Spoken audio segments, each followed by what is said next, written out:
본격 인터뷰, 이번엔 전현희 더불어민주당 최고위원 만나보겠습니다. 의원님 어서 오세요. 안녕하세요. 어제 대통령 취임식에 참석하셨죠? 네. 그동안 선거운동에 매진하셨을 텐데 소회가 좀 어떠셨나요? 굉장히 감격스러웠죠. 네. 정말 어려운 시기를 극복하고 나라를 위기에서 구해 주실 거다 이런 기대가 많았고요. 그리고 그동안 우리 이재명 대통령께서 걸어오셨던 정치 역정사를 너무 잘 알기 때문에 어제 그 순간이 굉장히 감동스러운 순간이었습니다. 그 수많은 위기를 극복하고 이 자리에서 나라를 위해서 저렇게 선서를 하시는구나 그런 느낌에 저도 같이 동화가 됐었습니다. 그러셨군요. 네. 취임 선서식에 육해공군 참모총장 등 군 주요 장성이 제외됐다는데 이건 어떤 배경인가요? 아마 내란에 지금 이제 사실 군사 쿠데타에 군 병력이 동원됐지 않습니까? 그런데 아직 그 진상 규명이 끝나지 않았고요. 그 부분에 관해서 이제 어느 범위까지 책임이 있는 것인지 이런 부분이 아직 확인이 되지 않은 그런 상황이다 생각합니다. 그리고 뭐 그뿐만 아니라 그 사상 초유의 군사 쿠데타에 대한 그런 부분에 대해서 군의 책임도 분명히 어느 정도 있지 않느냐 이런 부분에 대해서 그래서 아직 판단이 보류된 상태라 참석을 시키지 않은 게 아닌가 뭐 이런 생각이 듭니다. 그 부분도 인상적이었는데 취임 선서가 끝나고 나서 청소 노동자하고 방호 인력들을 찾았어요. 뭐 뒷얘기가 좀 있나요? 제가 개인적으로 이재명 대통령에게 가장 이분이 훌륭하다. 대통령이 되시면 참 많은 분들을 행복하게 하는 그런 훌륭한 대통령이 될 거다 이렇게 기대를 하는 부분이 사회적 약자에 대한 따뜻한 가슴 배려 이런 부분입니다. 그래서 이재명 대통령께서 아마 그때 단식 투쟁을 하신 적이 있잖아요. 네. 그때의 이 국회 청소 노동자 아주머님들께서 이재명 그때 당시 대표를 따뜻하게 또 도와주셨고 그리고 계엄 비상 그 시기에 상황에서 국회에서 그 계엄군과 맞서서 국회를 지켜주는데 또 가장 큰 힘을 보태주신 분들도 국회의 이제 방호팀, 네. 경비들이다 그렇게 생각을 하시고요. 그래서 실제로 그분들에 대해서 비록 드러나지는 않았지만 사실상 나라를 구하신 그런 숨어있는 영웅들이다. 보통 사람들이 대한민국을 구해주셨다. 그런 취지로 감사인사 표현을 하신 걸로 생각합니다. 네.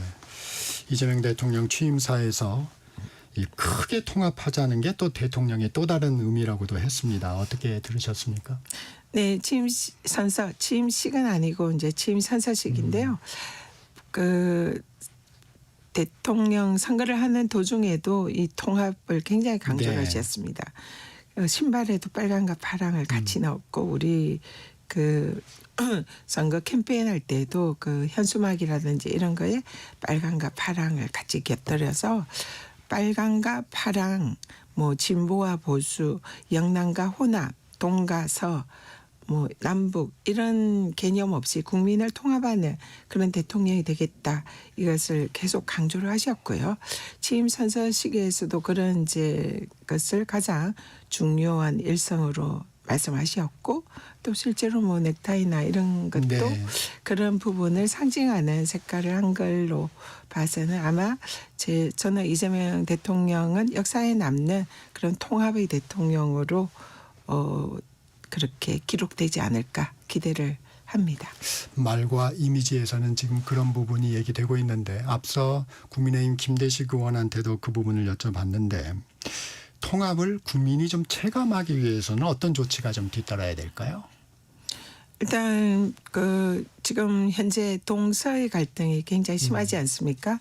이번 대선의 그 투표 결과를 보면 오른쪽은 네. 대한민국 지도를 볼 때 오른쪽은 빨갛고 그렇습니다. 왼쪽은 예. 파랗고 굉장히 상징적인 그리고 보면서 굉장히 착잡한 생각이 들더라고요. 그래서 그런 뭐 인재 등용이라든지 아니면 그 각 지역에 대한 이 지원이나 뭐 정책이라든지 이런 부분에 있어서도 차별이 없이 균형 잡힌 이런 정책을 하실 거다. 그래서 그런 정책의 효과는 뭐 시간이 좀 걸리기 때문에 차츰차츰 느껴지겠지만 뭐 당장 뭐 인재 등용이나 이런 부분은 국민들이 체감하지 않을까 이렇게 생각이 들고요.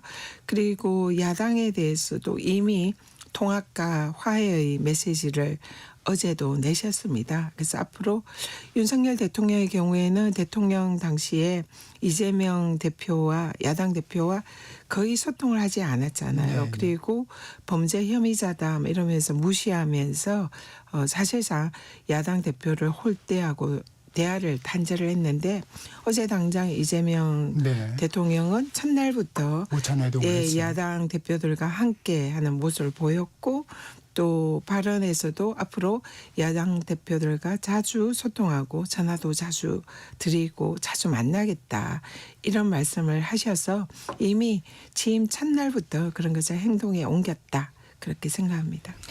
국회와의 관계 또 인사나 정책으로 아마 그런 부분을 실현할 거다 이렇게 보시는 네. 거군요.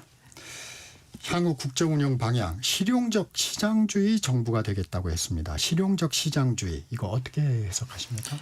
이재명 대통령께서 당대표 시절부터 뭐 이런 정책이라든지 경제에 관한 입장이 늘 실용주의를 앞세웠습니다. 그래서 대선 때도 그런 말씀하셨죠. 뭐 경제 정책을 하는 데 있어서는 박정희 정책이든 김대중 정책이든 그게 국민들에게 필요하다면은 가리지 않고 쓰겠다.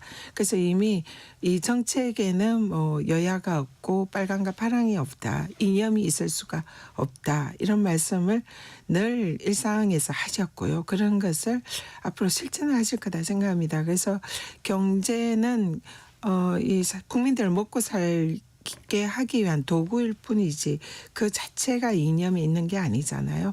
그렇기 때문에 가장 국민에게 필요하고 경제를 살릴 수 있는 그런 정책이라면 이념과 상관없이 그런 걸 쓰겠다는 그런 실용주의 그런 모습을 보였고 그리고 실제로 뭐 굉장히 준비가 많이 되어 있습니다.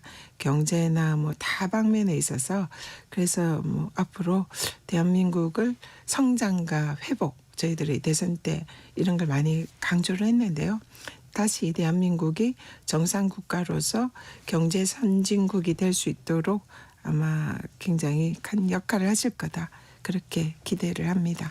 이 시장주의라는 말을 여쭤본 게 이게 보수정당에서 많이 썼던 말이잖아요. 네. 물론 이제 경제에 있어서 정부가 관여하고 정부가 어떤 경제 정책의 주도권을 가지는 것도 지금같이 아주 경제가 위기일 때는 그것은 정부의 지원이라는 형태로 나타날 필요가 있다 생각하고요. 그런 부분에 대해서도 분명한 이제 철학이 있었습니다. 그렇지만 경제라는 것은 가장 기본은 시장의 주체에게 맡기는 그런 경제 운용이 가장 기본이잖아요. 그래서 그런 부분에 대해서 시장의 자율성에 맡기고 정부가 지나치게 규제를 하거나 개입을 해서 시장의 자율성을 흩뜨리는 그런 정책은 하지 않겠다. 이런 의지의 표현으로 보이고요. 그래서 이제 지금 현재 경제가 위기이기 때문에 추경이라든지 지역 화폐라든지 경제의 흐름을 마중물을 할 수 있는 윤활유 역할은 정부가 하겠지만 근본적인 경제 주체의 그 자율적인 시장 활동에 대해서는 적극적으로 지원을 하겠다. 이런 정책이라고 생각합니다. 네. 이 추경이 곧바로 좀 이어질 것 같긴 한데 이 추가 추경 규모와 대상이 얼마나 될까요? 좀 뭐 아직 뭐 공식적으로 발표가 된 게 없어서 예측하기는 어렵지만 사실 한국은행에서도 추경의 필요성을 얘기를 하면서 네네. 한 30조 전후의 규모를 발표를 한 적이 있는 걸로 알고 있습니다. 그래서 제 예상으로는 그것을 조금은 초과하는 정도의 추경을 하지 않을까. 그리고 지금 경제가 워낙 어렵기 때문에 시장에 이 좀 윤활유 역할을 하는 정부의 재정 운용이 필요한 시점이고 아마 대통령께서 그런 점을 잘 알고 계실 거다 생각합니다. 추경에 앞서도 잠깐 말씀하셨지만 지역화폐 예산이 좀 들어가겠죠? 큰 흐름 속에 큰 축이 하나 되겠죠? 당연히 있어야 된다 생각하고요. 제가 선거운동할 때 이제 지역에 골목골목 다니면서 특히 자영업 하시는 상인분들 많이 만나 뵙고 대화를 많이 들었습니다. 이분들이 지금 손님들이 너무 없다. 그리고 소비자들이 지갑을 닫았다. 그리고 일반 시민들은 마찬가지로 쓸 돈이 없다. 그래서 이 사실상 우리 경제는 순환이잖아요. 이 순환이 되지 않고 있는 이런 어려운 점이 있습니다. 그래서 후보 시절에도 그 순환을 강조를 많이 하셨잖아요. 그래서 이 지역 그 상권의 순환을 하기 위해서는 지금 사적 영역에서 투자를 할 여력이 없기 때문에 정부가 그게 역할을 해야 되는데 그게 가장 효과 있는 수단이 지역 화폐다 이렇게 생각을 하고요. 거기에 대해서 좀 더 많은 재정을 투자를 해서 지역 화폐를 통해서 지역 경제가 살아나는 마중물 역할을 해야 된다. 그리고 그것이 이재명 대통령이 당대표 시절 경기도지사 시절부터 쭉 강조해 오신 부분이라 그런 이제 아마 경제 운용을 추경을 통해서 하실 거다 생각합니다. 취임 첫날인데 비상경제점검 TF를 바로 회의를 했어요. 네. 근데 인상적이었던 부분이 전화번호를 돌리면서 네. 직급에 상관없이 뭐 사소한 것이라도 입법 제한이나 있으면 전화해라. 네. 뭐 이렇게 얘기를 했다고 합니다. 네. 이 부분은 좀 어떻게 보셨어요? 평소 좀 이 평소의 어떤 지론하고 비슷한 행보인가요? 비슷합니다. 왜냐하면 이재명 대표 시절에도 제가 높이 샀던 부분은 경청과 소통 그 부분입니다. 대통령께서 이미 상당한 이런 지식과 정책에 대한 그런 이제 그 수준이 아주 높으시잖아요.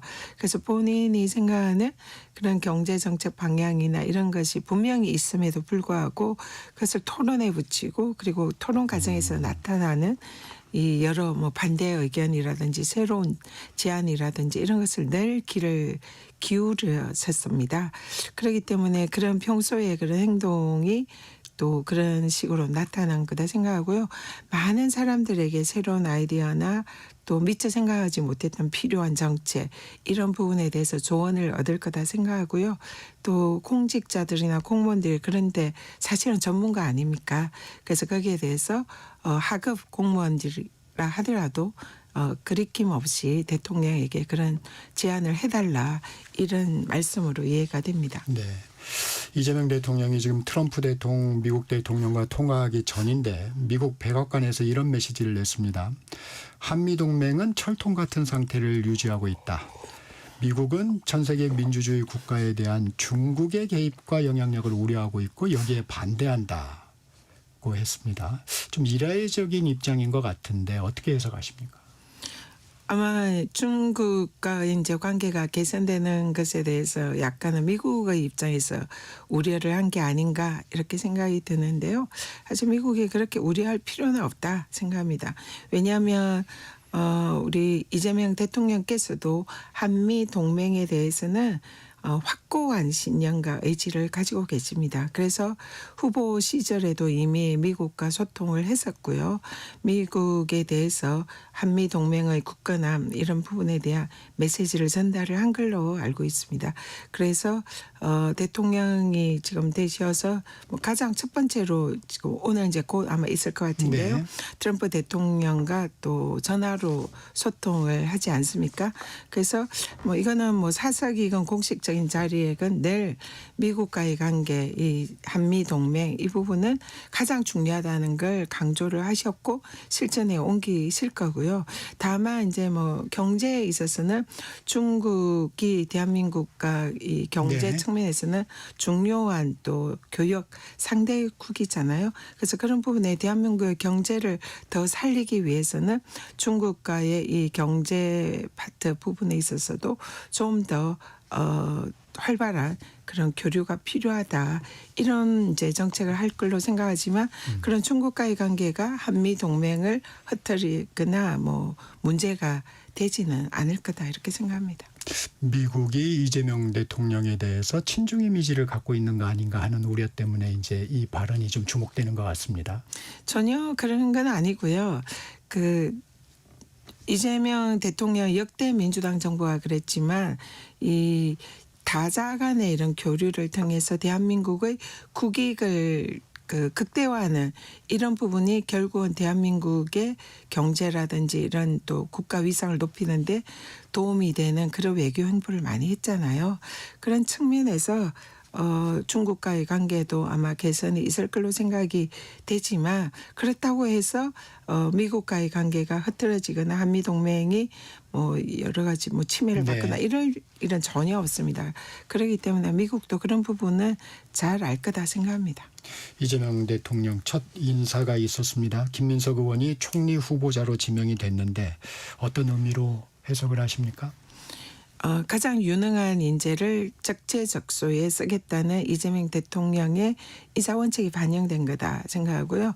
김민석 총리 지명자는 이재명 대표 시절에 이미 이제 수석 최고위원으로서 호흡을 맞춰 왔고 그리고 집권 플랜 본부장으로서 새로운 정부의 집권을 위해서 준비를 해온 사실의 책임자입니다. 그래서 그런 분이 총리가 되는 것은 매우 자연스러운 일이다 생각하고요. 그리고 다른 이제 인선도 네. 실력과 그 능력으로 지금 이제 당장 인수위 없이 바로 본선에 그렇죠. 투입되는 이런 이제 선수들 가장 유능한 선수들을 뽑아야 되는데 그런 측면에서 이미 이재명 대통령과 호흡을 맞춰와서 실력과 능력이 검증된 그런 인사들을 중심으로 어제 인선을 했다고 보이고요. 앞으로 그분들이 대통령과 함께 시너지 효과를 내면서 대한민국을 잘 경영할 거다 이런 기대를 하고 있습니다. 이 내각 인선에서는 탕평 인사가 좀 이루어질까요? 국민들이 보기에 이게 좀 탕평 인사가 이루어지고 있구나 하게 느낄 수 있는? 그런 부분도 분명히 고려가 있을 거다 생각을 하고요. 그렇지만은 지금 대한민국이 정말 위기잖아요. 자칫하면 후진국으로 나락에 떨어지냐 아니면 선진국으로 이제 상승하느냐 이 기로에 서 있는 그런 아주 절체절명의 위기에 있는 순간이다 생각합니다. 그래서 지금은 아마 이재명 대통령께서 가장 중요하게 생각하는 인선의 기준은 능력과 실력이다 이렇게 생각을 하고요. 그래서 지금은 비상시국이기 때문에 그런 부분에 관해서 가장 중점을 둔 인선을 하지 않을까 그렇게 예측이 됩니다. 이 70년대생 대통령 비서실장은 처음입니다. 같이 네. 의정 활동을 하셨는데 강훈식 의원의 발탁 배경은 어떻게 보십니까? 강훈식 의원은 평소에도 이제 사실은 이른바 친명의 그룹의 분류에 속하지 않을 그런 의원군이었고요. 그래서 당 내외 통합의 상징이 있는 그런 이제 인선이다. 이렇게. 당내에서 보기에는. 네, 그렇게 보고요. 그리고 평소에도 이재명 대표에 대해서 사실상 쓴소리를 아끼지 않은 그리고 균형 있는 이런 이제 시각을 대표에게 조언하는 그런 대표적인 의원이었습니다. 그래서 저도 그 두 분의 관계에 대해서 좀 이제 뭐 나름대로 알고 있는데요. 이 겉으로 드러나지 않았지만 우리 당의 그동안 지도부를 중심으로 사실 굉장히 아주 강경하게 개혁적인 이런 그렇죠. 행보를 해왔잖아요. 네. 그때에 이제 이재명 대표를 중심을 잡게 해주는 가장 대표적인 인물 중에 한 분이었습니다. 그래서 우리가 뭐 굉장히 강경 일변도로 이제 어쩔 수 없이 지도부는 그렇게 갈 수밖에 없는 상황인데 그때의 당 내외 두루두루 이제 합리적이고 또 균형 잡힌 이런 시각에 대해서 대표에게 조언을 하고 또 대표는 그 강훈식 의원의 그런 이제 조언에 대해서 항상 귀를 기울이고 그래서 막 달려갈 때 브레이크를 좀 잡고 이런 역할을 많이 해줬어요 실제로. 그래서 이분이 비서실장으로 발탁한 배경이 그런 데 있지 않을까 싶고요. 초기에 아마 굉장히 개혁적으로 아주 이제 막 그 달려나갈 텐데 그때의 국민들의 이런 여러 가지 또 우려라든지 또 다른 측면에서 이런 이제 시각을 대통령에게 전달하는 균형추 역할을 할 수 있는 분이 아닐까 그렇게 생각합니다. 제동을 많이 거셨던 분이군요. 실제로 네 그래서 그런 부분에 있어서 저희들도 네. 잘 알고 있는 그래서 굉장히 중요한 역할을 하신 분입니다. 이재명 대통령과 민주당의 당정 관계 이전과는 좀 달라지는 건가요? 우리 윤석열 이전 윤석열 정부에서는 아무래도 당정 관계가 좀 수직적이었다는 평가가 나오고 있지 않습니까? 네, 사실상 그 현직 대통령이 지나치게 당에 개입하고 당의 뭐 인사에도 개입하고 전당대회 뭐 지도부 인선에도 개입하고 그리고 최근에 드러난 거는 공천에도 개입을 하고 네. 뭐 이런 게 드러나지 않았습니까? 네. 그리고 뭐 또 자신에 대한 방탄 역할을 당에도 주문을 한 것 같고 그런 부분에 있어서 국민의힘이 집권 여당이었지만 사실은 대통령과 이렇게 나란히 가는 것보다 수직적인 상하관계로서의 그런 모습을 많이 보여줬고 그것이 결국은 이번 대선에서 국민의힘을 또 발목을 잡았고 네. 패배한 이유 중에 하나다 이렇게 생각을 합니다. 이재명 대통령은 뭐 시장주의자다 뭐 이런 이제 실용주의자다 이런 이제 인식도 있지만 굉장히 민주주의를 존중하고 그런 부분에 있어서도 앞으로 그 당정과의 관계를 수평적으로 운영할 거다 이렇게 생각을 합니다. 그래서 지시나 뭐 이런 것보다 상호 소통하고 대화해서 협의를 통해서 어떤 결론을 국가의 운영 방향을 결정하는 네. 그런 수평적 리더십을 보이실 거다. 이렇게 생각하고요. 민주당도 만만치 않습니다. 의원들이 굉장히 그런 민주화 운동을 거친 이런 분들이 많고 민주주의나 절차의 중요성을 또 그렇게 내세우는 분들이 많기 때문에 이재명 대통령과 동지적인 관계에서 서로 이렇게 대화하고 소통하는 이런 리더십이 아마 앞으로 이제 확립되지 않을까 그렇게 보입니다. 네. 이재명 대통령 어제 여야 대표들과 오찬을 가졌습니다. 김용태 국민의힘 비대위원장과 천하람 개혁신당 대표 사법과 관련한 법안 추진에 우려를 좀 표했습니다. 공직선거법, 법원조직법, 형사소송법 개정안 어떻게 추진하시겠습니까? 지금 이제 어제 김용태 비대위원장은 당장 오늘 민주당이 그런 걸 추진하는 거 아니냐라는 취지로 얘기를 하셨는데 실제로 오늘 통과되는 것은 주로 특검법이 통과됩니다. 그동안 내란 특검법, 김건희 여사 특검법, 최상병 특검법인가요? 네. 그동안 계속 민주당이 추진을 하려고 했지만 번번이 거부권에 맡겨서 통과되지 못했던 법들이고요. 네. 이번 대선에서 나타난 국민들의 대다수의 표심도 이런 그 지난 윤석열 정권에서 그 억울한 그 최혜병의 죽음이라든지 김건희 여사의 그런 국정농단이라든지 그리고 내란이 제대로 진상규명이 되지 않은 그래서 내란을 종식하고 심판해야 된다는 국민의 열망을 담은 그런 법이기 때문에 거기에 대해서는 뭐 여야 간에 제 생각에는 크게 이견이 없는 법이 아닌가 이렇게 특검법에 대해서. 생각을 하고요. 그다음에 이 뭐 법원 조직법이라든지 네네. 형사소송법이나 이런 공직선거법 이 부분은 지금은 당장 오늘 추진하는 것은 아니고요. 앞으로 시간을 두고 좀 더 공감대를 얻으면서 순차적으로 통과되거나 아니면 보류하거나 이럴 상황이기 때문에 뭐 크게 걱정하지 않으셔도 될 것 같습니다. 대법관을 증언하는 법원조직법 취임 첫날에 법사위 소위를 통과하니까 국민의힘이 또 강하게 반발하고 나섰어요. 네, 사실은 그 대법관 증언법은 이것은 뭐 이재명 대통령이나 아니면 뭐 특정 이념에 관련된 우연히 이제 그것과 관련돼서 불거지기는 했지만은 실제로 그런 것과는 상관이 없는 법이다 생각합니다. 왜냐하면은 기존의 대법관들이 정말 경무에 시달리고 뭐 이번에도 뭐 사실 소송 기록도 제대로 보지 않았다 뭐 이런 얘기도 있는데요. 그 무엇보다 중요한 것은 국민들이 재판받을 권리를 침해한다는 겁니다.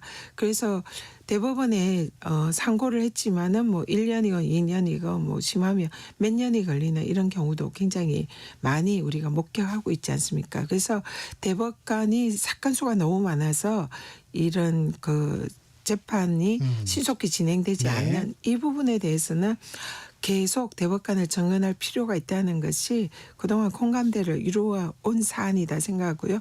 거기에 대해서 이제 대법관 정언을 합리적으로 이제 조정하는 법을 어제 법사위에서 통과가 된 것이고요.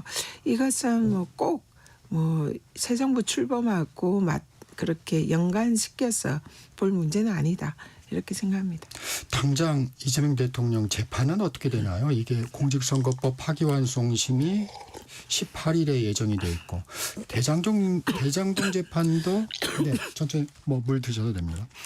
대장동 재판도 24일 잡혀 있는 걸로 알고 있는데 당장 이 재판 공판기일은 어떻게 되는 건가요? 법원에서 이 재판을 좀 진행하지 않을 가능성이 1차적으로 높다 생각하고요. 네. 왜냐하면 지금 우리 현직 대통령의 형사불소추 특권이 있잖아요. 이 소추의 의미가 형사소송법에는 기소 제기하는 것 그리고 그러니까 소추에서 소는 기소, 네. 추는 재판 수행. 그러니까 재판을 진행하는 것도 소추의 의미에 포함돼서 대통령은 이 소추당하지 않는다 이렇게 규정이 되어 있잖아요. 그렇기 때문에 현재 대통령의 이 재판은 중단되는 것이 법률의 합리적 해석에 맞고요. 그리고 또 하나는 헌법학자들이 이 부분에 대해서 압도적인 다수설로 현직 대통령은 형사재판이 중단된다. 왜냐하면 국가 원수로서 대외적인 위상도 있고 그리고 행정부의 수반으로서 해야 할 일이 많고 무엇보다 이번에 대통령 선거에서 그 주권자인 국민이 이재명 대통령의 형사적인 문제를 알면서도 대통령으로 뽑았잖아요. 그러면은 주권자인 국민의 권력이 대한민국에서 민주공화국으로 가장 큰 권력입니다. 그 권력이 대통령으로 뽑아서 대통령직을 수행하라 했는데 선출되지 않은 권력인 사법부의 판사 한 명이 그 주권자의 국민을 무시하고 재판을 진행하는 것은 이 헌법 합치적인 해석에서 있을 수 없다. 그래서 헌법학자들이 재판이 중단된다는 게 압도적 다수설로 한 거고요. 그런데 이거를 판사 한 명이 그걸 거스르고 재판을 진행을 하면 이거는 사실은 있을 수 없는 일이기 때문에 이것을 법으로 명확하게 규정을 하려는 게 형사소송법 개정안입니다. 그렇지만 법이 통과되지 않더라도 이런 헌법의 해석이 있기 때문에 판사가 재판 진행하지 않을 가능성이 높다. 이렇게 생각합니다. 여기까지 듣겠습니다. 지금까지 전현희 더불어민주당 최고위원이었습니다. 고맙습니다. 감사합니다. 정격시사 2부 마칩니다. 잠시 전하는 말씀 듣고 3부로 이어집니다.